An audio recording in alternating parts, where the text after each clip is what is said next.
And we are starting with some breaking news coming in at top of this hour after the seizure of nearly 3,000 kilograms of drugs from the Mundra port in Gujarat. The Adani Group has now issued a trade advisory stating that the port will no longer accept or handle containers from Iran, Pakistan and Afghanistan with effect from November 15. Certainly a big update coming in. Let me now go across to my colleague Priyanka, who's also joining us on this broadcast. Yes, Priyanka, certainly a massive update coming in after the seizure of over almost 3,000 kilos of drugs that were seized from the Mundra port. Now it has been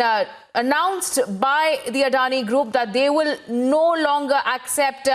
any or handle any containers from Iran, Pakistan and Afghanistan as well. Well, definitely a massive development that we are seeing, a massive statement, in fact, given by the Adani Group, claiming that now no imports from containers, in fact, imported from Iran, Afghanistan and Pakistan will be handled at the Mundra port, which means that the imports that are being done in these containers will have to be shifted to other ports, perhaps towards Mumbai or else towards the Saurashtra side of Gujarat as well, or else towards the Hazira port. Now, this will also add to the logistics problem, but as you had pointed out earlier, that because of the drug bust that was carried out by DRI, around 3,000 kg of heroin,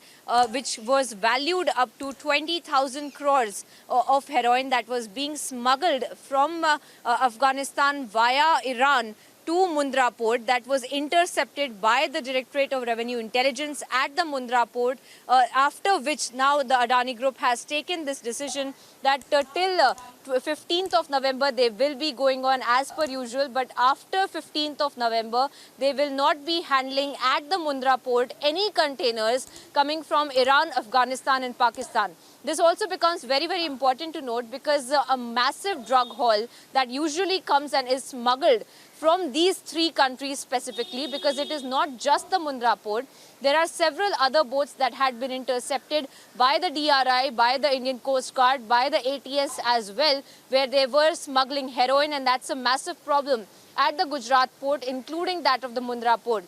In this particular shipment that was being smuggled under the garb of talc powder, talc stones that were being brought into Gujarat via Mundra port. Of course, which is why they have now taken this decision that none of the containers from these three countries will be taken. Majorly the shipments that come from Iran are that from the Bandar Abbas port,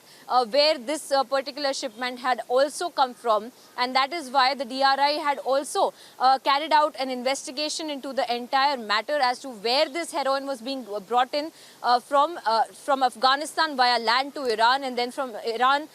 to Gujarat, and in the waters, in the high seas as well. There was some interception done by Pakistan as well. So all of these countries where most of the drug, most of the heroin,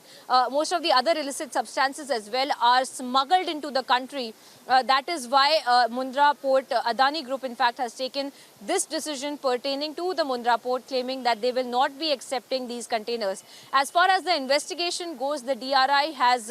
carried out their investigation into the entire matter. They have looked into several links that have come out from Coimbatore, be it from Hyderabad, be it from Jammu and Kashmir, be it from Delhi. All of these peddlers, all of these middlemen that they had intercepted had been interrogated, their questioning had been done, and most of the links had been found from Afghanistan, a kingpin that had been found from Afghanistan as well, following which this decision that we see by the Adani Group to not handle any containers coming from these three countries. Yes, Acha. All right, thank you so much, Priyanka, for getting us that latest update. So after the